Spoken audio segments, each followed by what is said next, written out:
Welcome to the Big Movement Podcast. If you're ready to create results and make huge strides in your business, finances, personal development, and health, then you're in the right place. Pushing past excuses and powering through procrastination can be a challenge alone. Here, you'll get the support, tools, and knowledge you need to get to the level you desire in your business and life. Let's get started with your host, Byron Ingram.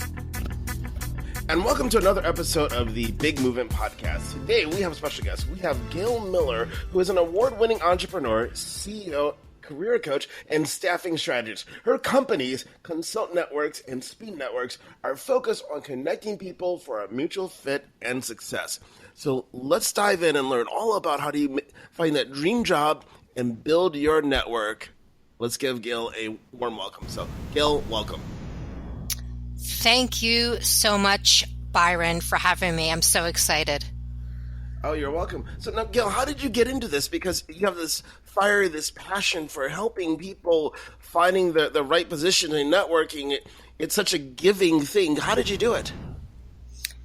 Well, I realized early in my career that it's not the only way to get ahead, but a big part of getting ahead in your career is forming relationships and really networking, old-fashioned networking.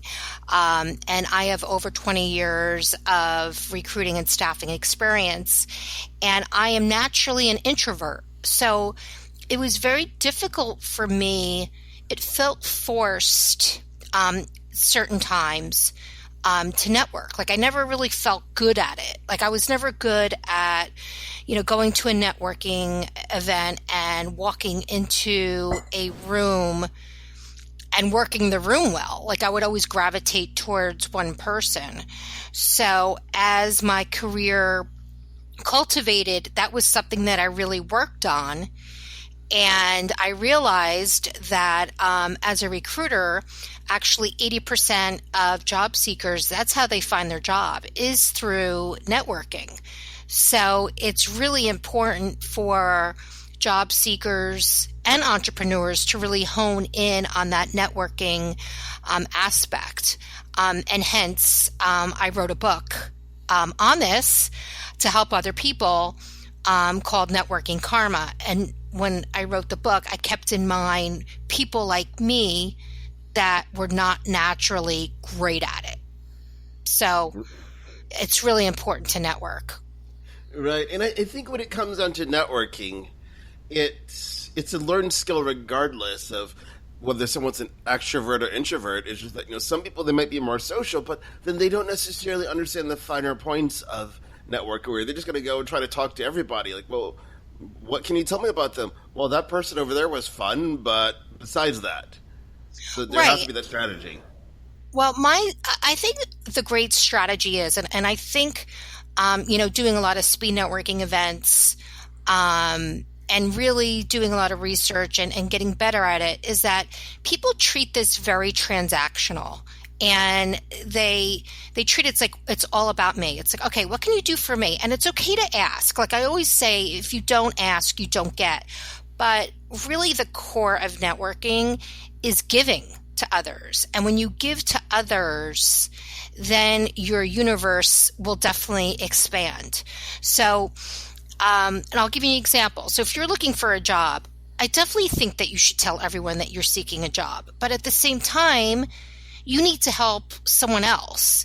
And when I say help someone else, it could be anything. It could be sending an article to someone, introducing them to someone else. And when you start doing that, people will remember you. People will remember that you helped them.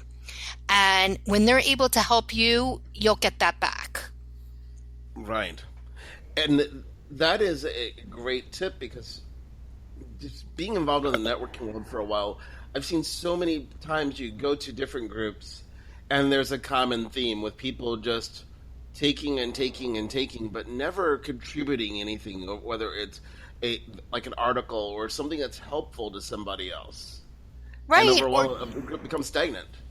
Exactly. Or asking that person, they stand there and they just sell themselves the whole time, not realizing there's like another person they're talking to, and really listening to that person, allowing them to talk.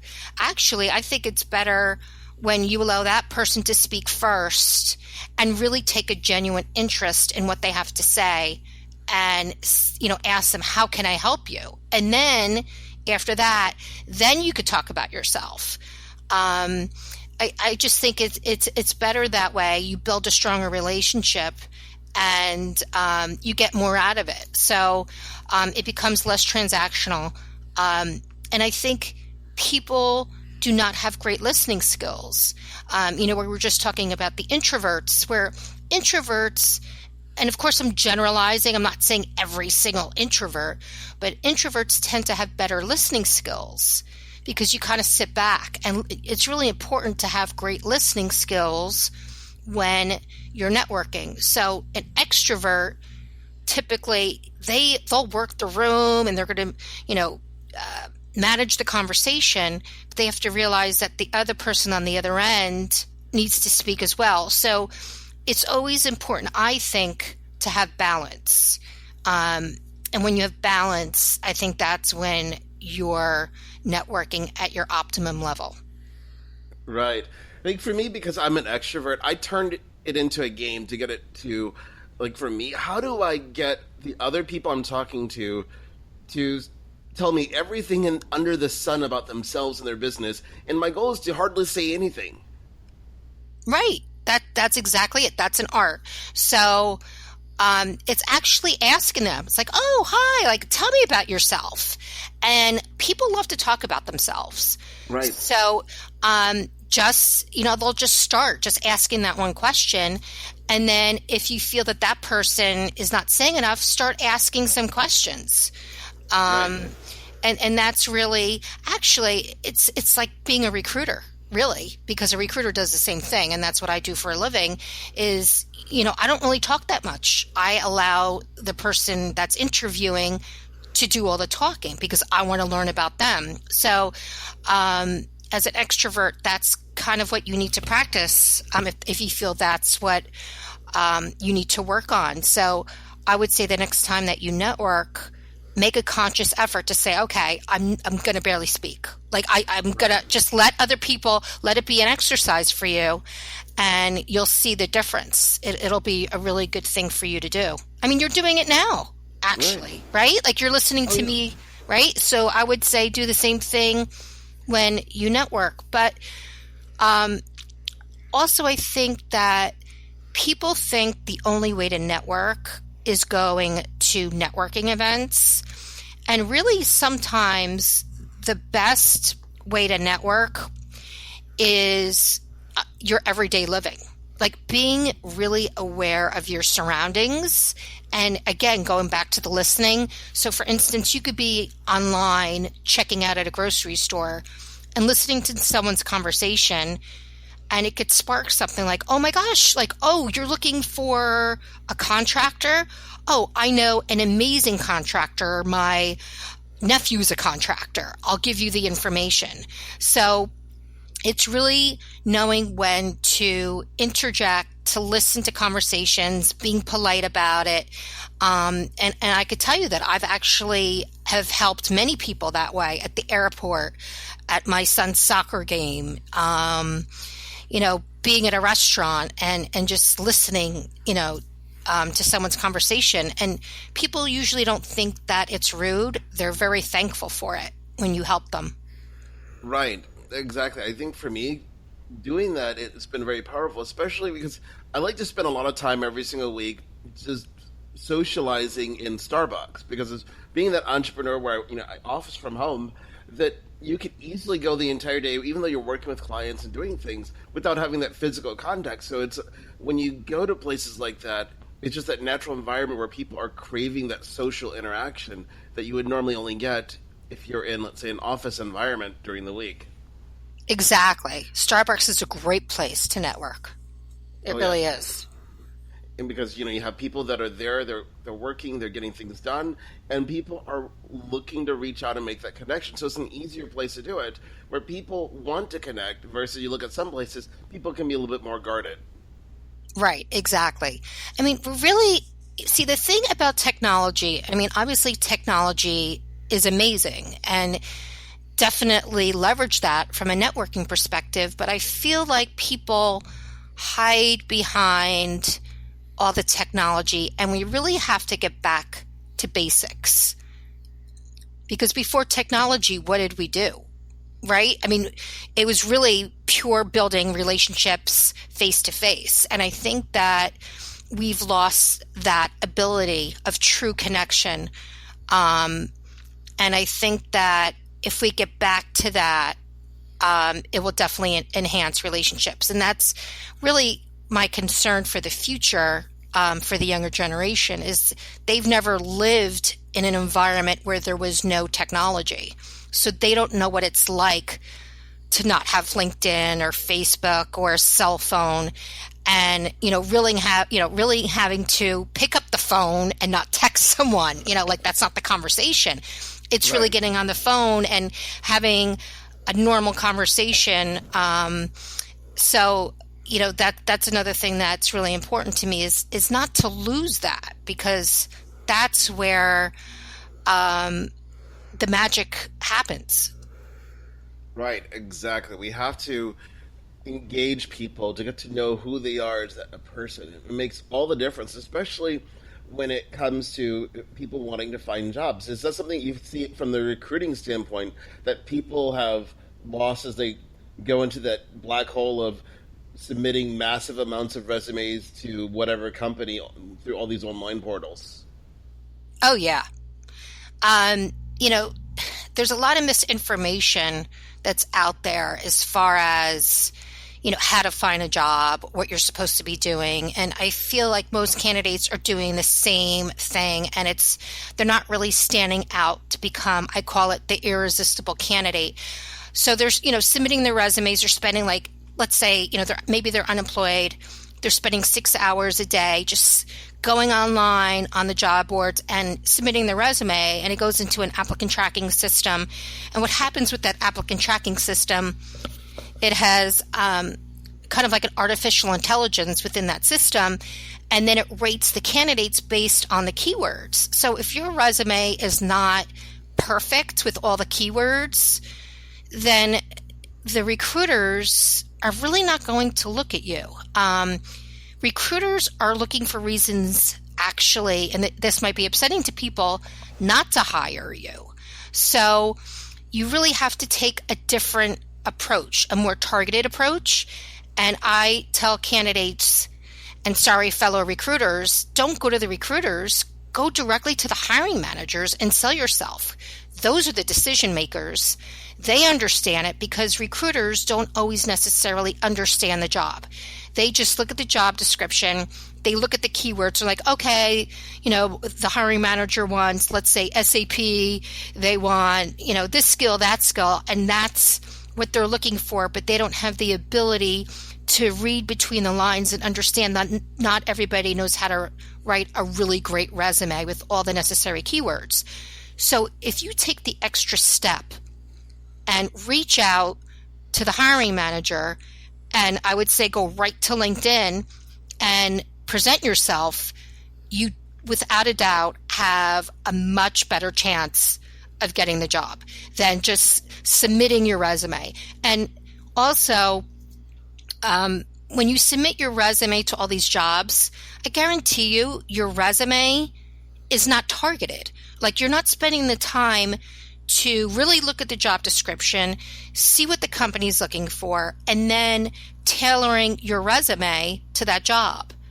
So that takes a lot of work. It really does. That means you're going to have a lot of different versions of your resume. So I tell candidates, I would rather you submit your resume to maybe 4 jobs or 5 jobs a day. Let's say 5 jobs. But make sure that resume is spot on if you're going to go through the job boards. But again, I truly believe that going right to the source, the hiring manager, is the way to go, without a doubt. And, that is a great way to do it, because it gets back to the people component. As, you think about how many horror stories you hear out there where someone, they were presented a candidate, or someone just hired a person based off of their resume, and you realize this person is nowhere near what you needed. They just spent a lot of time and energy making themselves look good on paper. Right. I mean, you still have to have a great resume, but it's not the end all be all. Obviously, that's why you interview. Otherwise, you would just hire everybody off the resume, right? I mean, right. A resume is really the first thing that defines you from the recruiter's perspective. I mean, recruiters only take 6 seconds to review your resume. They know in 6 seconds if they're going to either go forward with you or not. So your resume, imagine, just 6 seconds they look at it. It needs to just be concise. Your accomplishments need to be in there, your skills. You really need to present yourself the right way and really, wow the recruiter. But really, the most important thing is once you get into the interview is just really knock the socks, really nail that interview. And a lot of candidates don't know how to do that. They don't do enough research on the players that they're going to be interviewing with. They don't understand the job. They don't do enough research on the company. They're not prepared.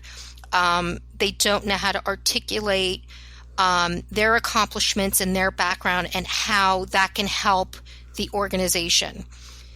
Candidates have to, when they review the interview process, when they go through the interview process, they have to realize that the companies, they're the buyers and the candidate is the product, right? So the product needs to be spot on. It needs to be 100%. So if it's not perfect, why should they buy you, right? That's kind of how you have to think about it. So each candidate should ask themselves, why should this company hire me? Why am I better than my competition? And if you can't answer that, then you really need to do some serious soul searching. Wow. And that in itself is powerful because I think so many people, they don't take the time and look at it from that perspective. They'll think it is, oh, well, they're missing out. Well, of course, they don't know who you are. And it goes back down to the mindset we have about how we approach relationships when it comes to creating that job opportunity. Exactly. And it's being really self-aware too. So if you're going on interviews and you're not getting the job, then, a lot of candidates get very frustrated, and it can be, and I totally get that. But I think at that point, you need to be really self-aware and, not blame the companies, because that's what a lot of people do. I'm not getting hired because I'm over 40. I'm not getting hired because of this or that. And, there's a lot of excuses. And, sometimes maybe that is the case. There are companies that do discriminate because you're over 40, but not every single company. So there comes a point where you really need to reflect on yourself and say, okay, what can I improve? Because everyone can always improve in everything that they do. But the key is to really be self-aware. Am I, do I have a firm handshake? Am I, eye contact? Am I selling myself? Am I going over my accomplishments? Am I wearing the right thing? I mean, it could be the smallest thing that you're doing wrong that you have no idea. So you really have to do a self-assessment. I mean, I had a candidate that didn't get a job, and this is no joke, because she wore white shoes the day, I think the interview was the day after Labor Day. And, that's like a fashion faux pas not to wear white shoes after Labor Day. And they said they didn't hire her because of that. Wow. So, yeah, it's things that you might not be aware of. And when you see that you're not getting offers, you really need to sit down and go over everything. What am I wearing? Am I wearing the right things? What am I saying on the interview? Am I nervous? Am I so frustrated? And this is another thing. Through the process, people become so frustrated, and they don't realize that infiltrates throughout the entire process, even from the beginning of your resume, even from the words that you choose. And then when you go on the interview, the recruiters can sense that. Even if you go in there all bubbly, subconsciously it seeps through. So you really have to get your mindset in check and really try to stay positive and have a growth mindset. And a lot of people don't talk about that. It's all about, okay, got to do my resume. How do I interview? But all that means nothing if you don't have the mindset to move forward. Right. Mindset is so critical, and people don't realize the importance of how it permeates through all aspects of your life. Oh, absolutely. Absolutely. As I've told people before, someone was saying, well, I'm not sure why this is not working. And just by spending a few minutes asking them questions, you realize, oh my gosh, I have the wrong energy going into it. Like, yes, you need to change that one thing, because their approach, everything else is perfect. It was just their mindset was off. Exactly. Like a lot of job seekers feel very stuck, and the key is to try to get unstuck. And sometimes you need professional help. Like sometimes you need an outsider, like a career coach, to really help you and make you aware. Another technique that you could do on your own that I think is really helpful, that I tell people to do, is to record yourself interviewing. And that's like really eye-opening when you see yourself on camera, and then you look back at it and you're like, oh my gosh, like that's what I'm doing on my interview. Like, are you kidding me? And that could really be helpful to make you make the necessary changes and improve yourself on the interview. Right. Oh, definitely. Because sometimes people just don't know how they're coming across. And it makes a dramatic difference. If they see that, let's say they have an annoying habit with their hands, but they don't realize they're doing it because they've been doing it for so long. It's that unconscious competence that some people have about things. Absolutely. And we all have it. I mean, it's very frustrating for me because I see so many great candidates, like amazing people with great skill sets and passion, and they want to get back into the workplace, or they're in a job that they hate and they don't get the job offers because they could be doing like one thing wrong. And I just want to tell candidates and job seekers that it's not you necessarily. Like you're not a bad person. And, that's what happens. They start thinking like, what's wrong with me? There's nothing wrong with you. It's just, it could be maybe like your approach or one little thing that you need to tweak, that can really catapult you to be where you need to be. So, candidates, they should not be hard on themselves. Just, try to figure out what's wrong and then make the change and move forward. And that's all that you really need to do. But you have to be prepared to be honest with yourself. You really do. Right. And that's where we have to start with, because if we're not honest with ourselves and really taking a deep look in the mirror, it's hard to improve because you don't know where you're starting at. Yes, exactly. And I find a lot of people don't want to do that. They're in denial. And you really have to get out of that kind of denial funk and get into reality. It's like be really, really self-aware. Right, exactly. So now how did you break into the world of creating a multitude of companies so you can help people? Okay, so I'll kind of start from the beginning. Like after I graduated college, I actually was in the music industry, in the recording industry. I used to work for Sony Music. Great training, working crazy hours. It was my passion at the time, really loved it. But then I did some self-reflection and realized, is this something I really want to do for the rest of my life? Was it sustainable?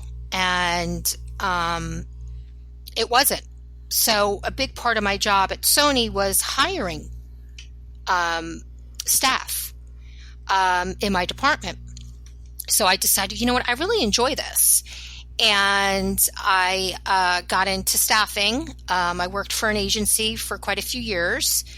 And then after that, I worked on the corporate side and I led staffing for a billion-dollar software firm.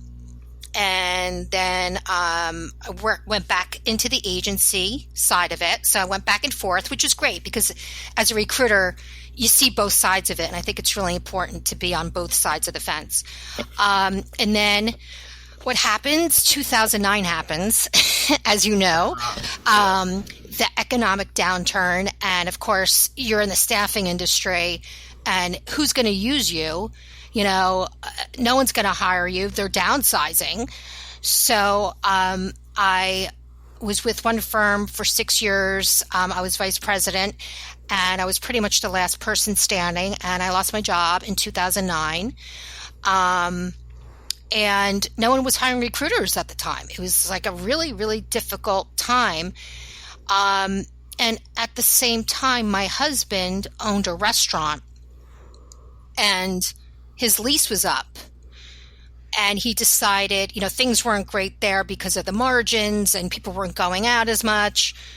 And he decided not to renew his lease. So within a month, I lost my job. He closed his restaurant. Wow. And yeah. So now I'm like, all these years I'm hiring people, I'm making decisions, but now I'm the candidate, right? Now I'm on the other side. Right? Mm-hmm. So now I know what it feels like, which I think was a great thing for me. Like, it was amazing. I think I'm the type of person, for every challenge, there is something better on the other side of that challenge. Right. So I said to myself, okay, what's my next step? I could go back to corporate. I definitely wasn't going to go back on the agency side because there's nothing there. I could go back to corporate and, but something didn't feel right with that. So I decided to start my own company, which seemed kind of absurd at the time because I was kind of set up for failure because no one was using agencies because they were downsizing. So my mindset was, you know what? I'm going to start now. I'm going to start building the blocks. I'm going to start building my company so when things get better, because I know they do. Everything is cyclical in the hiring. I'll be prepared. So even if it's a year and a half, whatever it may be, I'll be prepared and my company will be all set. Well, to my surprise, I leveraged all my contacts, did some serious networking, and this is no joke. In a year, I had a 7-figure business. Wow. Yeah. So, most people say always have a niche. I did the opposite because I wasn't sure who was hiring at the time. So I staffed for everything. Because I'm in New Jersey and I have a lot of my background is in the pharmaceutical industry. So I hit pharma, finance, retail, everything. You name it, every industry. And that's how I built my business. And it worked. It really, really worked. So that's how Consultnetworx started. It was consulting a lot of temps because in the downturn, companies do hire a lot of temps. And I will tell candidates this, that since 2009, the employment landscape has changed, and 40% of the workforce now is either consultants or temps. So you really need to be open to that if you're unemployed. And a lot of times that temporary position will convert to full-time. Notice I'm not using the word permanent because I do not believe there is a permanent job. It does not exist. It's an illusion. So, right? Like no job is permanent. So I started Consultnetworx, and then I started SpeedNetworx, which is a speed networking event company. And the reason why I started that was, again, the whole networking, trying to improve my networking skills. And one night I went to a speed networking event and I met more people in one night than I did in like 3 years. And it really helped me and give me the confidence that I needed to network. So when I walked out of that event, I had like an aha moment. I'm like, oh my gosh, I need to do this. I need to start a speed networking company because I felt like it would enhance Consultnetworx. So that's what I did. And I held, I hold B2B events, businesses. I do niche. I've done it for hiring. And it's been a great, enhancement to my organization. It's a division of Consultnetworx. And then after that, I wrote my book, Networking Karma, which came out in 2016 based on, the speed networking, my experiences. And then in the book, it has other professionals such as, body language experts and, things like that. And then my true passion is really helping people obviously get back to work. And I wanted to take it a step further by not only placing people from a staffing perspective, but really coaching them in the right direction. And that's where Career.Networx started. So that is group coaching, one-on-one coaching, and then I created the Dream Job Search System, which is an online course, which will teach people, it teaches people how to find the job, not the conventional way, but the way that I think will definitely land you the job and become the irresistible candidate. So that's where I'm at. Wow, that's incredible. So Thanks. let's pull it back to the speed networking, because I think most people, they're familiar with networking groups. They've heard of speed dating, but not really speed networking. So can you tell us a little bit more about that? Because to me, I think it's fascinating that you're able to meet more people in one night than you did in years. Exactly. So speed networking is, it's very structured, and it could sound very transactional, but it doesn't have to be. So you sit at a table, and there's different ways to do it, and you meet a person. It could be 3 to 5 minutes, and you basically give your pitch. So how I organize it is the first minute and a half, one side of the table will talk about themselves, introduce themselves, what they do. Then the other minute and a half is the other person, because what I found was when there's no structure, one person can talk the whole 3 minutes and then the other person says nothing and then their time is up and then they need to go to the next person. So I actually break it down. But the key, the last minute and a half, is how can we help each other? And wow. I've never been to a speed networking event where they do that. And that's where the whole networking karma comes about is, okay, we've had this exchange. That's great. But how can we help each other? And that's the key. That's the key. So even if we don't have the synergy, I can't use your services, but you know what? I can help you because I may know someone else, or I have some information I can give you. There's got to be something that you could help someone else. So That's what speed networking is. So after that, those minutes, then the next person, you move on to the next person, and you go through the same process, and then the next person, and you meet all these people. So you can meet like 10 people in an hour or 20 people, depending upon how long it is. And it's really great because you feel energized. When I did it, it really boosted my confidence, and it actually helped me improve my networking skills at larger events. When you walk into a room and there is no speed networking, just general networking. So, so that's really speed networking. That's it. Wow. Now that is incredible, because usually you think about, you go to a networking event, if it's just a social one, people are socializing, but it doesn't get into the meat and potatoes of it and really finding out how you can help each other. Exactly. Right. It's usually just the first part. Hi, my name is such and such. This is what I do. This is my business card. Can you use my services? It's just, usually that's what it is. And when you engage in a conversation of how can we help each other, that's where the magic really happens. Also, at my networking events, I don't allow for job titles on your name tag. Because I found, we're in a society where it's all about, okay, you need to, reach out to the CEO. And of course, that's okay. And I'm not saying not to do that. You should definitely do that.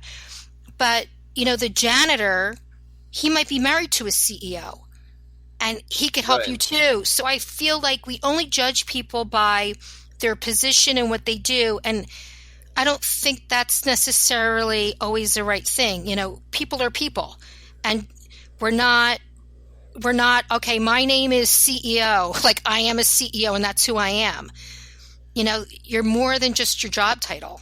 And people have to be able to get beyond that and really form authentic relationships and exchange with people regardless of what they do for a living. And you could be really surprised that the person that may be the admin or the janitor can help you more than the person that's the CEO of a company, So you have to be open-minded, and that's why I do not allow, job titles. Everyone is equal, and I truly believe that.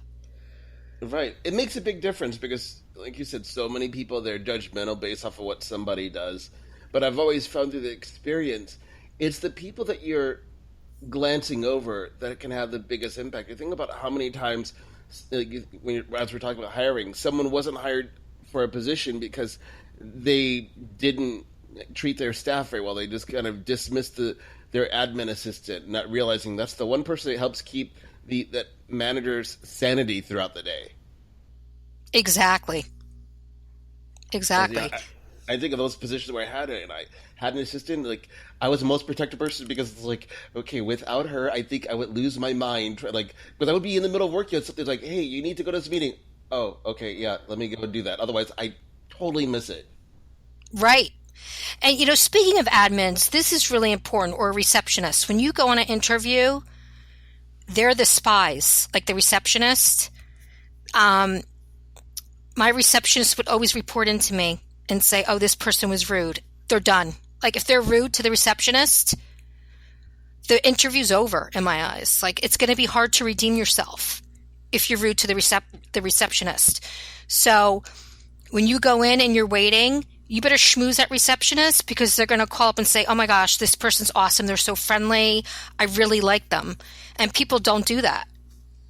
Right. And it's really important to do that. Yeah, it could make or break you.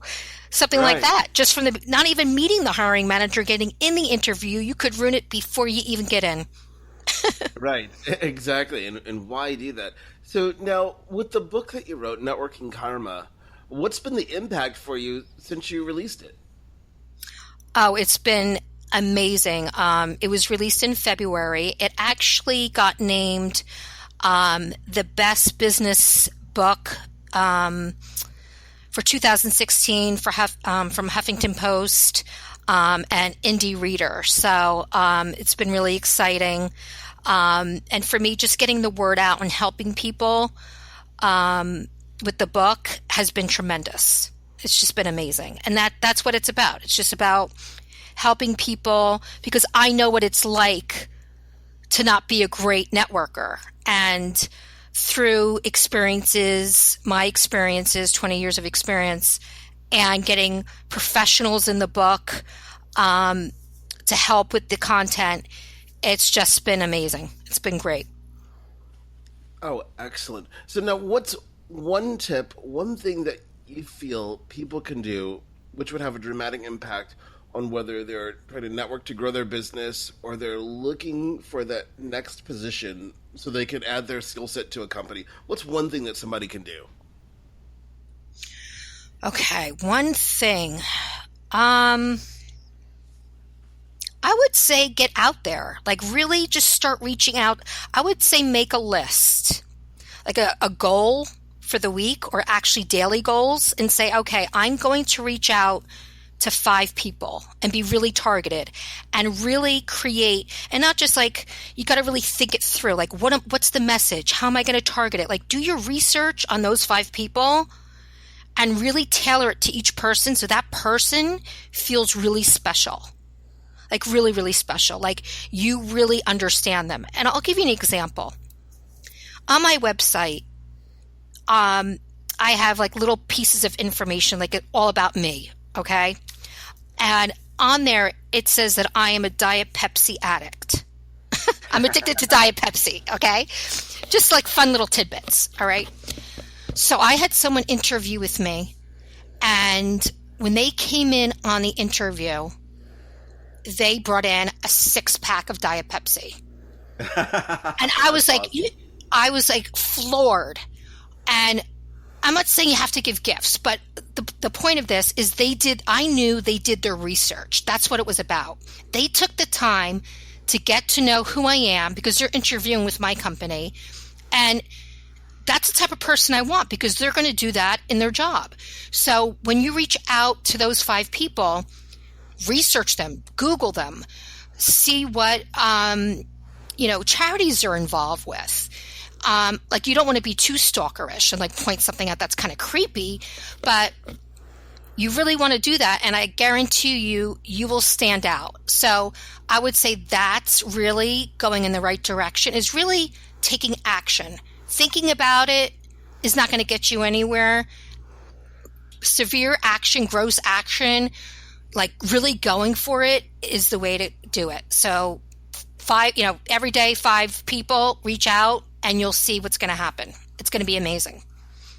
Right. Oh, definitely. So that means that for anybody listening, if you're needing help in terms of finding that position and you want to talk to Gail, send her Diet Pepsi. No, you don't need to do that. You don't need to do that. But just in case you're wondering, it does help. So, all you're so right, funny. everybody. That's funny.